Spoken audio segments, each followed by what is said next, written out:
Hello friends, आज के physics class में आप सभी का फिर से स्वागत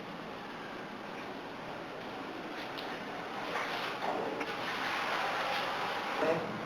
और आज हम लोग देखेंगे वान डी ग्राफ जनित्र। क्या होता है वान डी ग्राफ जनित्र? जनित्र यानी जनरेटर। आप इसको सामान्य जनरेटर के नाम से जानते हैं। जनरेटर यानी जो विद्युत उत्पादन करे। तो आज हम लोग देखेंगे वान डी ग्राफ जनित्र, जिसमें इसकी रचना, सिद्धांत और कार्यविधि कैसे काम करता है और इसका उपयोग क्या है। तो वान डी ग्राफ जनित्र में सबसे पहले देखते हैं सिद्धांत। किसी धन आवेशित चालक का कोई सिरा यदि नुकीला हो तो नुकीले सिरे पर आवेश का पृष्ठ घनत्व जो है वो सर्वाधिक होता है, और धातु के किसी खोखले गोले को धन आवेश देने पर गोले के बाह्य पृष्ठ पर एक समान रूप से वह धन आवेश जो है वह वितरित हो जाता है, इस चित्र के समान। तो इस तरह से धन आवेश जो है एक समान रूप से वितरित हो जाता है।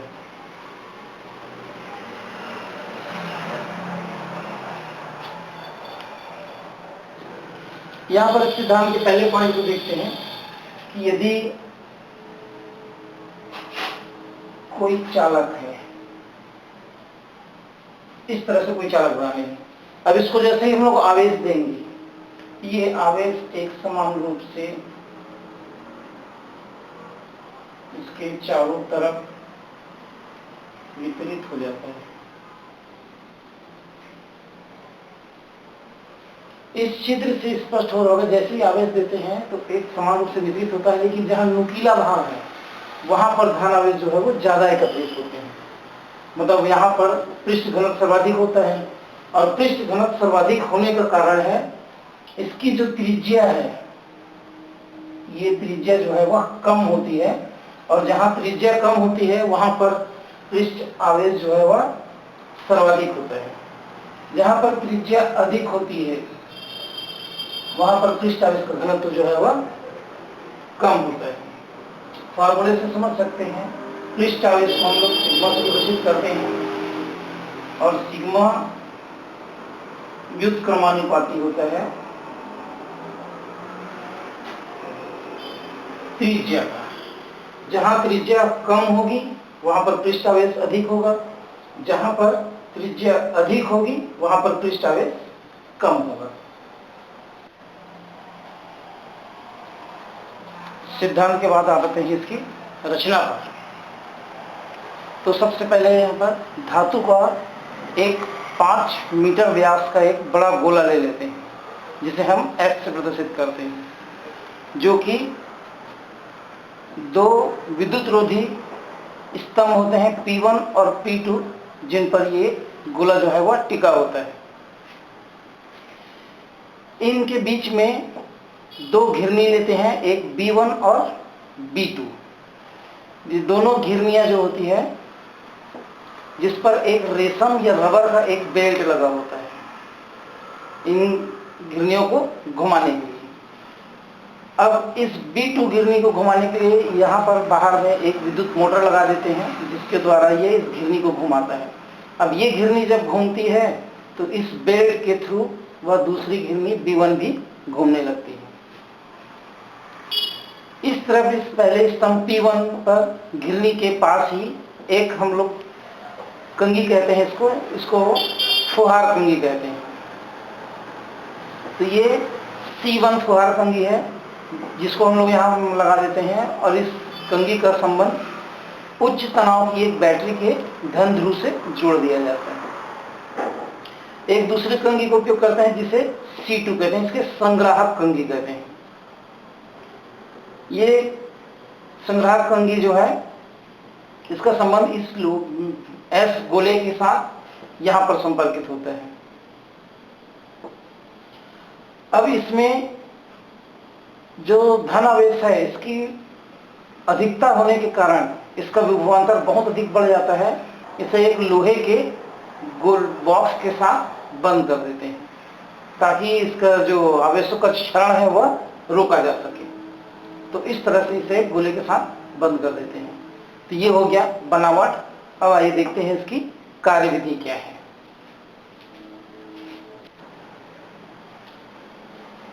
अब आगे देखते हैं इसकी कार्यविधि, कैसे कार्य करता है यह जनरेटर।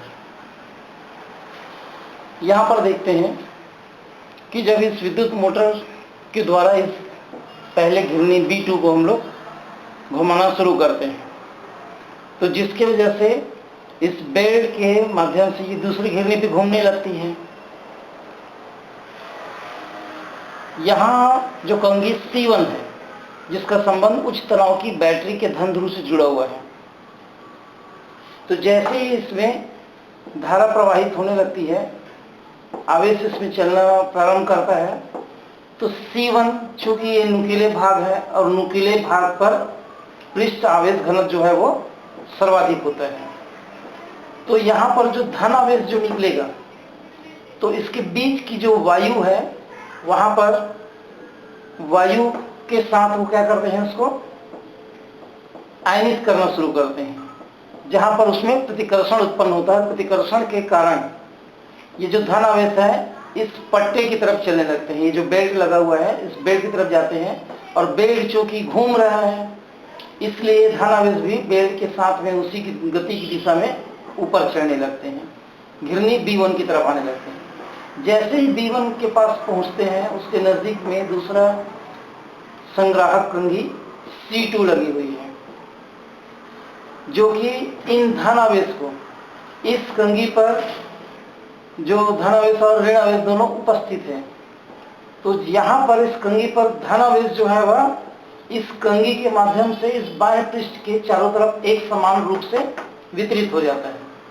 लेकिन जो ऋण आवेश होता है, यहाँ से आने वाले इस घिरनी से ऊपर जाने वाले धन आवेशों को क्या करता है, उसके प्रभाव को नष्ट कर देता है, जिसकी वजह से इधर जो है वो अनावेशित हो जाता है, और यह बेल्ट फिर से इस तरफ आती है घिरनी B1-2 की तरफ, और ये घूमते रहते, और यही प्रक्रिया लगातार चलते रहता है।